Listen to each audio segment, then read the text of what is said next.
क्या आप जानते हैं ये है मुंबई। सपनों की इस माया नगरी में कईयों के सपने साकार होते हैं तो बहुत लोग अपने ही सपनों में उलझ कर रह जाते हैं। आज हम बात करेंगे एक ऐसे परिवार के बारे में जो अपने ही बनाए माया जाल में उलझकर बर्बादी की कगार पर जाने लगा और फिर कुछ ऐसा हुआ जो रहस्यों के अंधेरे में खो गए।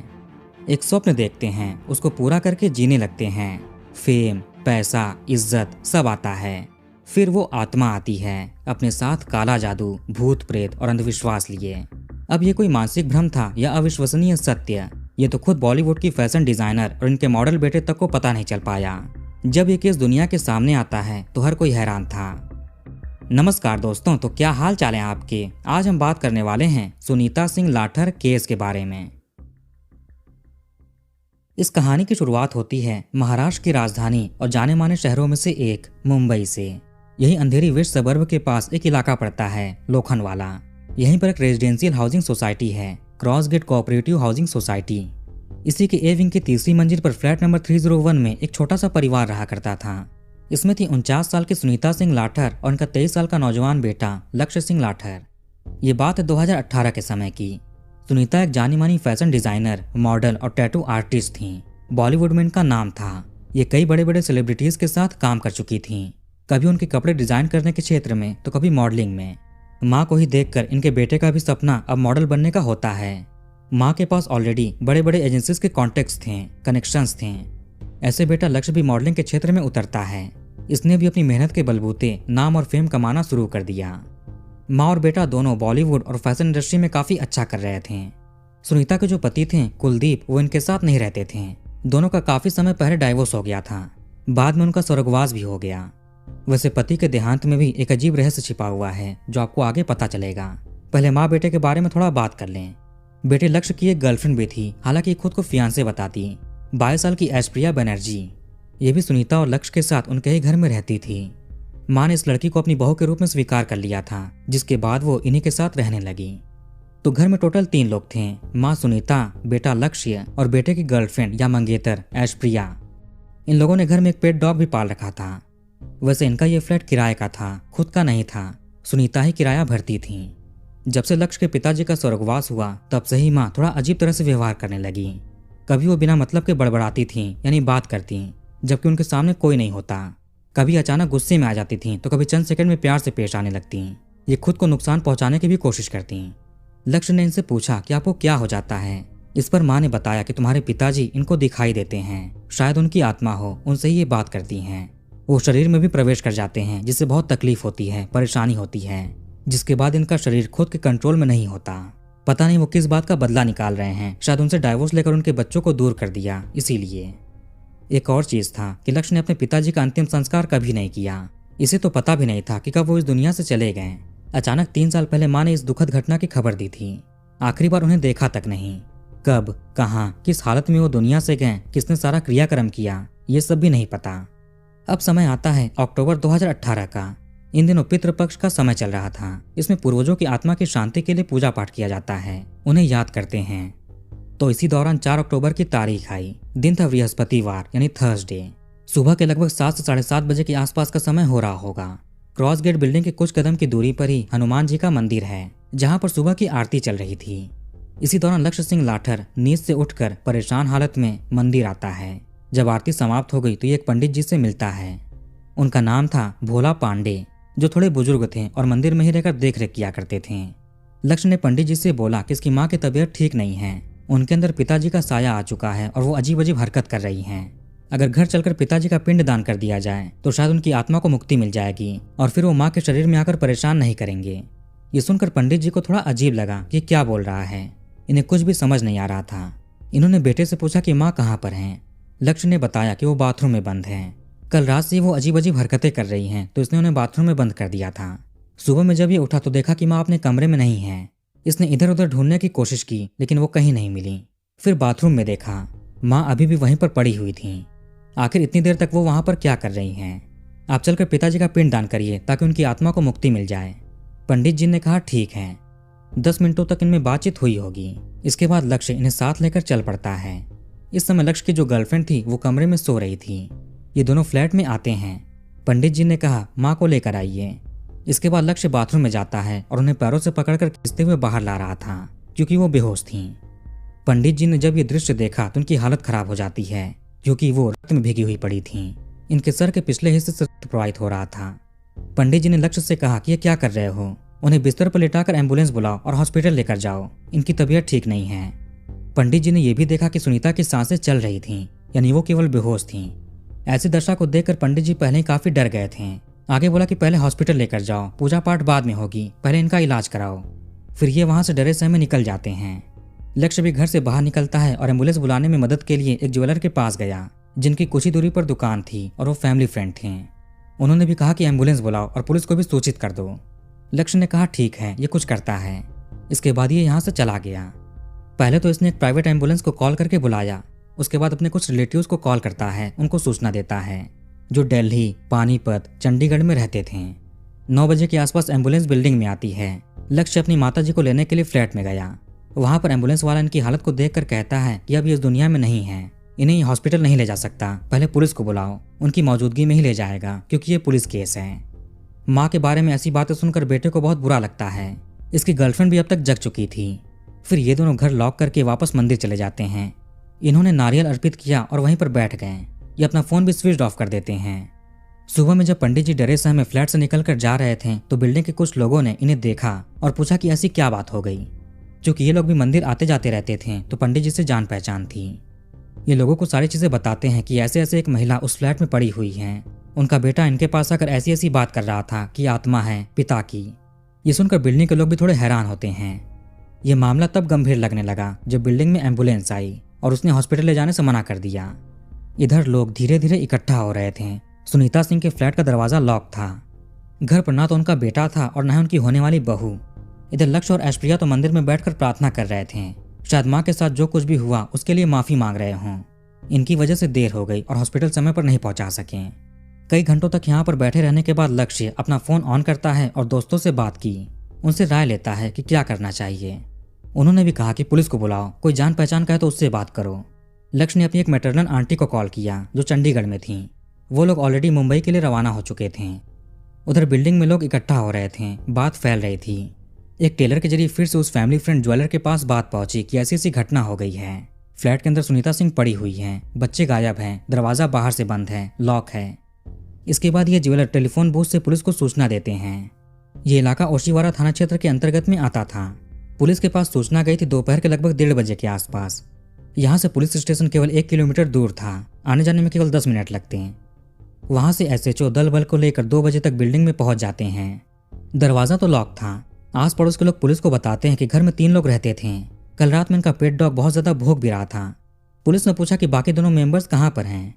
लोगों ने बताया कि लक्ष्य ने एम्बुलेंस को कॉल किया था, वो आया लेकिन सुनीता को हॉस्पिटल ले जाने से मना कर दिया। उसके बाद लक्ष्य काफी दुखी हो गया था और अपनी गर्लफ्रेंड को लेकर यहाँ से चला गया। उसका मोबाइल फोन भी स्विच ऑफ है। अब पुलिस ऑफिसर्स फैसला करते हैं कि दरवाजा तोड़कर ही अंदर जाएंगे और कोई रास्ता भी नहीं है। क्योंकि ये घर भी कोई आम नहीं था, हाई प्रोफाइल शख्सियत का घर था। पहले ही अपने सीनियर ऑफिसर को सारी घटना के बारे में बताते हैं और दरवाजा तोड़ने की परमिशन लेते हैं।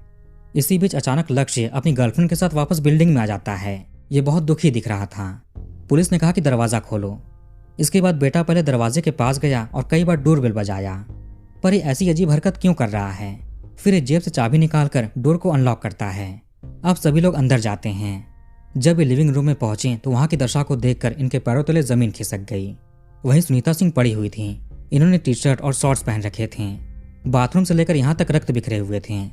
माँ को देखकर बेटा चिल्ला चिल्ला कर रोने लगा। जबकि इसके पहले ये पंडित जी को लेकर आया था, उसके बाद एम्बुलेंस ड्राइवर को लेकर आया। तब तो ये नॉर्मल था, अब रो क्यों रहा है। इसकी मंगेतर भी बहुत रो रही थी। पुलिस फॉरेंसिक टीम को यहाँ पर बुलाती है। अपने सीनियर ऑफिसर्स को भी इन्फॉर्म कर दिया। मौके से एविडेंसेस जुटाने शुरू किए गए। आगे शव को कूपर हॉस्पिटल भिजवा दिया जाता है पोस्टमार्टम के लिए। लक्ष्य के अनुसार माँ बाथरूम के अंदर थी, उसके बाद ही उन्हें बाहर निकाला था। सुबह में जब ये उठा था तो उन्हें ढूंढते हुए बाथरूम के पास गया। कथित तौर पर बाथरूम अंदर से बंद था। लक्ष्य दरवाजे को जैसे तैसे खोलता है और अंदर गया। वहीं पर सुनीता बेसुध हालत में पड़ी हुई थी। इसी के बाद ये मंदिर जाता है, पंडित जी से मिलता है। फॉरेंसिक टीम ने बाथरूम की जांच की, आखिर यहाँ पर क्या हुआ था। यहाँ का वॉश बेसिन टूटा हुआ मिलता है और एक तरफ झुका हुआ था। यहाँ से काफी सारे दाग धब्बे, फिंगरप्रिंट्स के सैंपल्स भी इकट्ठा किए गए। शुरुआती जांच में लगा कि शायद सुनीता बाथरूम में फिसल गई हों और उनका सर वॉश बेसिन से लग गया होगा, जिसके बाद वो बेहोश हो गई। इसी के आधार पर पुलिस एडीआर रिपोर्ट दर्ज कर लेती है और अपनी जांच शुरू कर दी। इन्हें हर एक एंगल को देखना था। जरूरी नहीं कि पैर फिसला हो, कुछ और भी हो सकता है। शायद किसी ने साजिश की हो। पुलिस ने लक्ष्य सिंह, उसकी गर्लफ्रेंड ऐश्वर्या, आसपास के पड़ोस के लोग, लक्ष्य के दोस्तों वगैरह से सबसे पूछताछ शुरू कर दी। ये मामला पिछली तारीख की आधी रात की लग रही थी। पड़ोसियों के अनुसार उसी समय सुनीता का पालतू डॉग भौंक रहा था। उसी बीच कुछ हुआ हो। 3 अक्टूबर की रात में घर पर माँ, बेटी और गर्लफ्रेंड के अलावा घर में एक मेड और लक्ष्य का एक करीबी दोस्त निखिल राय भी मौजूद था। यानी टोटल 5 लोग यहाँ पर थे। पुलिस ने इन लोगों से भी पूछताछ शुरू की। इधर लक्ष्य बार बार कह रहा था कि माँ के अंदर पिताजी की आत्मा है, जिससे माँ बहुत परेशान रहती हैं। उसी आत्मा ने सब कुछ किया है। इस केस में क्राइम ब्रांच की एक टीम भी शामिल हो जाती है और वो भी अपना पैरेलल इन्वेस्टिगेशन करने लगी। फॉरेंसिक जांच के बाद डीसीपी खुद मौके पर पहुंचकर अच्छे से मुआयना करते हैं। जो भी हुआ है ये पोस्टमार्टम के बाद ही पता चलेगा। अगले दिन 5 अक्टूबर को पोस्टमार्टम की प्रक्रिया होती है। इधर लक्ष्य के बयान को सुनकर पुलिस वाले हैरान थे। ऐसा कैसे हो सकता है? पिता की आत्मा माँ पर हावी हो जाती और वो अजीब हरकतें करती। कुछ रिश्तेदार भी यहाँ पर पहुंच चुके थे।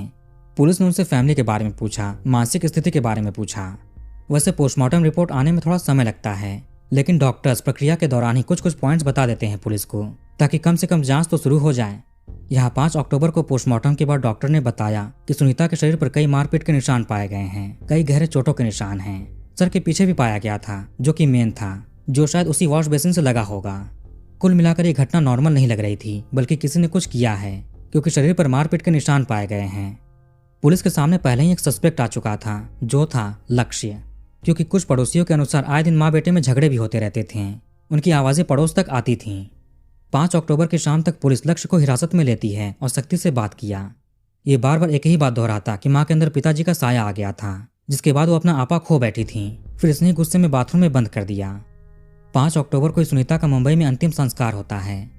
6 अक्टूबर को पुलिस लक्ष्य को कोर्ट में पेश करके 3 दिनों की कस्टडी लेती है। 36 घंटों तक कहानी सुनाने के बाद ये टूट जाता है और स्वीकार करता है कि इसकी ही वजह से इसकी माताजी का वो हाल हुआ था।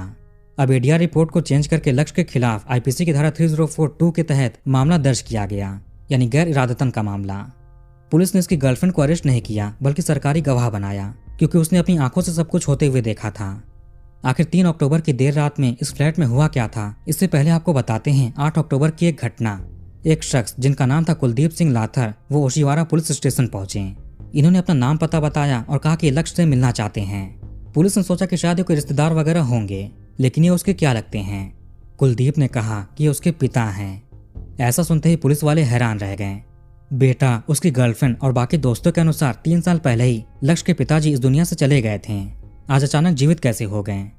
कुलदीप 3 सालों से नहीं, बल्कि कुछ महीने पहले से बेटे से दूर हो गए थे। संपर्क टूट गया था। अचानक से ही पता नहीं क्या हुआ कि वो दूर हो गया। इन्होंने कई बार कांटेक्ट करने की कोशिश की, लेकिन सुनीता बार बार बात नहीं करने देती थी। सुनीता ने अपने बेटे को भ्रम में रखा था, झूठ बोला था। अब पुलिस बाप बेटे कुलदीप और लक्ष्य का आमना सामना करवाती है। पहले वो भी इन्हें देखकर सन्न रह गया। उसके बाद उनके गले लगकर पापा पापा कहकर रोने लगता है। पिता भी उसको देखकर रोने लगे।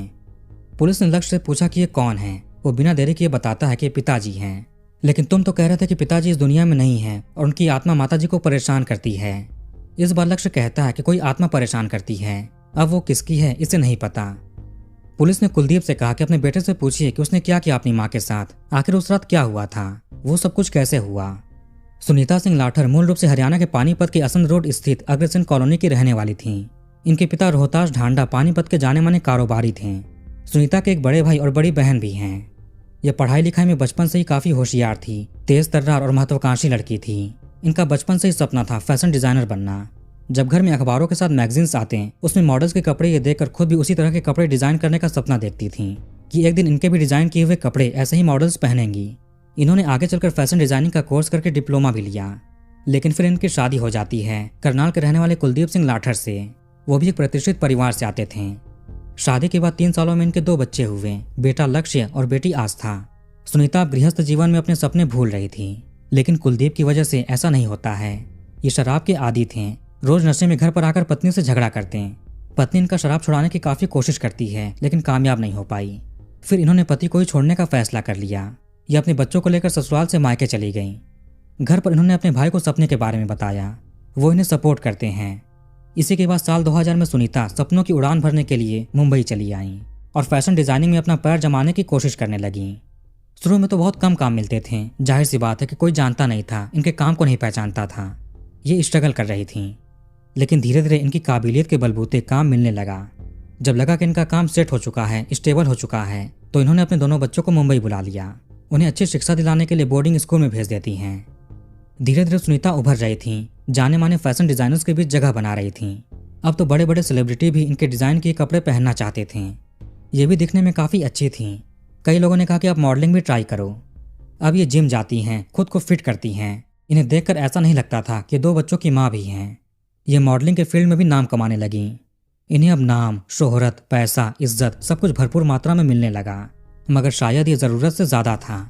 तभी सब कुछ इनके दिमाग में चढ़ जाता है और एक गलत तरह के नशीले पदार्थों का सेवन करने लगी। बॉलीवुड का तो आपको पता ही है। सुनीता अब अपने काम से ज़्यादा ऐशो आराम में ध्यान देने लगी, नशे करने लगी। इसके चलते कई सारे प्रोजेक्ट्स इनके हाथ से छूटने लगे। अब प्रोजेक्ट छूटा तो इनको दुख हुआ, ये डिप्रेशन में जाने लगी। इसके चलते और नशा करने लगती हैं। यही सिलसिला चल पड़ता है। ये 2011 में पति से पूरी तरह से अलग हो गई थी, लेकिन कुलदीप ऐसा नहीं चाहते थे। वो अपने बच्चों से बहुत प्यार करते थे, उनसे दूर नहीं होना चाहते थे। इन्होंने कहा कि ये शराब छोड़ देंगे, लेकिन तुम ऐसा मत करो। पर 2014 में सुनीता इन्हें डाइवोर्स दे देती है। बच्चों की कस्टडी माँ के पास आ गई। पढ़ाई पूरी करने के बाद बच्चे भी माँ के साथ रहने लगते हैं मुंबई में। जब बच्चे घर पर आते हैं तो माँ की हालत देखते हैं, जो हमेशा नशे में रहती। माँ चूंकि मॉडलिंग भी कर चुकी थी, तो उनको देखकर इनका बेटा भी इसी फील्ड में आता है। एक मॉडल कोऑर्डिनेटर के अनुसार उन्होंने मीडिया में बताया कि साल 2015 में दिल्ली में एक फैशन कॉन्टेस्ट हुआ था, जिसमें लक्ष्य Singh mister photogenic of the year का अवार्ड जीतता है। ये काफी मेहनती था, इसके भी बड़े सपने थे। 2016 में बीकेसी में फैशन शो हुआ, उसमें भी हिस्सा लिया, अच्छा परफॉर्म किया। फिर इसके भी कामयाबी का बुखार सर पर चढ़ गया और ये भी उठपटांग की पार्टीज में जाने लगा, गलत तरह के नशे करने लगा। 2015 में किसी पार्टी के दौरान इसकी मुलाकात होती है ऐश्वर्या बनर्जी से। घर पर ही बैठकर माँ बेटे नशा करते थे, रिश्तों की कोई मर्यादा नहीं थी। ये देखकर आस्था को अच्छा नहीं लगा तो वो अपने नानी के घर पर चली गई, पानीपत, और वहीं पर रहने लगी। लक्ष्य ने गर्लफ्रेंड बना ली थी, ऐश्वर्या बनर्जी, जो कि घर पर आती थी। जब दोस्ती प्यार में बदल गई तो बेटा माँ से मिलवाता है। उन्होंने भी बहू को स्वीकार किया, जिसके बाद वो भी यहाँ पर रहने लगती है। अब ये पूरा परिवार साथ में बैठकर नशा करते हैं। घर पर लक्ष्य के दोस्त भी आते थे, वो भी साथ बैठकर यही करते हैं। सारी मर्यादा भूलकर ये सभी लोग नशे में लिप्त थे। वैसे जब कुलदीप अपनी पत्नी और बच्चों से दूर हो गए थे तो उन्हें बहुत दुख हुआ था, इसलिए इन्होंने उसे छोड़ने का फैसला किया। इसके बाद ये रिहान चले गए, रिहैब में खुद को ठीक किया। फिर रिहैब की काउंसलिंग का 1.5 साल का कोर्स करते हैं। उसके बाद ये नशा मुक्ति केंद्र में काम करने लगे एज ए काउंसलर। जब इन्हें अपने बच्चों से कॉल पर पता चला कि सुनीता भी ऐसे नशों में लिप्त हो चुकी है, तो इन्होंने सुनीता से बात की, उसको चेतावनी दी कि भविष्य में कुछ गलत होगा, सुधर जाओ। तुम चाहो तो ये तुम्हारी मदद करेंगे। ये खुद भी एक रिहैब में काउंसलर हैं। लेकिन सुनीता नहीं सुनती है। कहीं वो बच्चों को भी बहला फुसला कर अपने साथ न ले जाए, माँ के खिलाफ ना कर दे, इसलिए इन्होंने झूठी कहानी भी तैयार की। सुनीता नशे में अजीब अजीब हरकतें करती थी।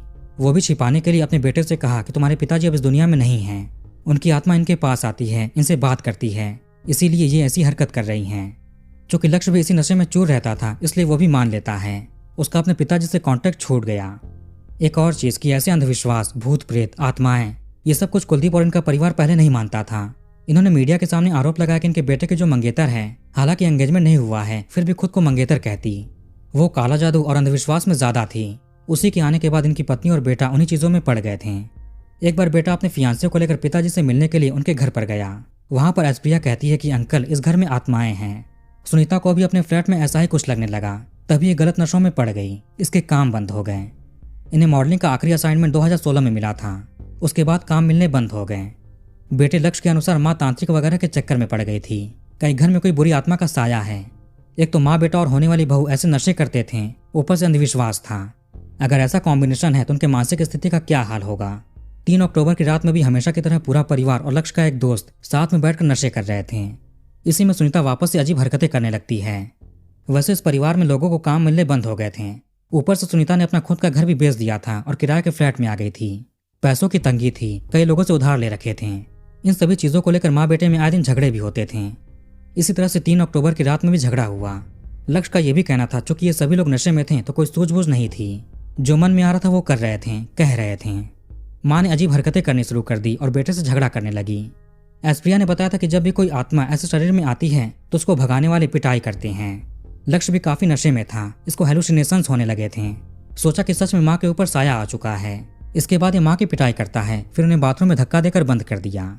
इसके बाद सभी लोग यहाँ से चले जाते हैं और किसी और जगह पर नशा करते हैं। नौकरानी भी घर से चली गई। घर पर पालतू कुत्ता था, वो भौंक रहा था। फिर भोर में 3 बजे लक्ष्य और इसकी गर्लफ्रेंड घर पर आते हैं और सो गए। जब सुबह हुई तो बेटा नशे में ही मंदिर गया, पंडित जी से बहकी बहकी बातें करके घर लेकर आया, उल्टी सीधी हरकतें की। पुलिस ने जब लक्ष्य को हिरासत में लिया था तब भी वो नशे में था। घर में जो कुछ भी हुआ वो सब कुछ नशे की वजह से हुआ। कोई होश में नहीं था, कोई खुद को संभाल नहीं पा रहा था। सुनीता भी उसी हाल में ही थी। सुबह में जब पंडित जी घर पर आए तो उनके अनुसार सांसें चल रही थीं, यानी जीवित थीं, लेकिन एम्बुलेंस आने में लेट हुआ। पुलिस के अनुसार जब रात में लक्ष्य ने बाथरूम में मां को बंद किया तब वो खुद को संभालने के बजाय वॉश बेसिन से टकरा गई। चूंकि सुबह में भी लक्ष्य नशे में था तो उसको कंफर्म नहीं है कि बाथरूम का दरवाजा अंदर से बंद था या बाहर से। आत्मा निकालने के भ्रम में ही लक्ष्य ने मारपीट की। इन्हीं सब के चलते इसे और इसकी गर्लफ्रेंड को रिहाब भेजा गया, जहां पर इनका इलाज होता है, नशे से मुक्त किया जाता है। पिता ने लक्ष्य की काफी सहायता की। माँ तो नहीं है, इसलिए इन्हें जिम्मेदारी निभानी है। आगे ठीक होने के बाद लक्ष्य फिर से मॉडलिंग शुरू कर देता है। अभी एक सफल मॉडल हैं, कई बड़ी हस्तियों के साथ काम कर रहे हैं। इनकी गर्लफ्रेंड अभी भी इनके साथ है, वो भी मॉडलिंग करती हैं। लक्ष्य पर आईपीसी की धारा 304, 2, 323 और 343 के तहत कोर्ट में कार्रवाई चल रही है। अभी तक इसका कोई फैसला नहीं आया है। ये भी सोचने वाली बात है कि ऐसे हाई प्रोफाइल सोसाइटी में भी नशीले पदार्थ इतनी आसानी से कैसे पहुंच जा रहे हैं, जहां पूरा पूरा परिवार रात भर बैठकर पार्टी करता है। ये इलाका भी पुलिस स्टेशन से बस 1 ही किलोमीटर दूर था। तो वीडियो को यहीं पर खत्म करते हैं। अब कमेंट करके अपनी राय बताइए। इस वीडियो को लाइक और शेयर जरूर करिए और हमारे चैनल को सब्सक्राइब करके बेल आइकन ऑन कर लीजिए। मिलते हैं नेक्स्ट वीडियो में। धन्यवाद।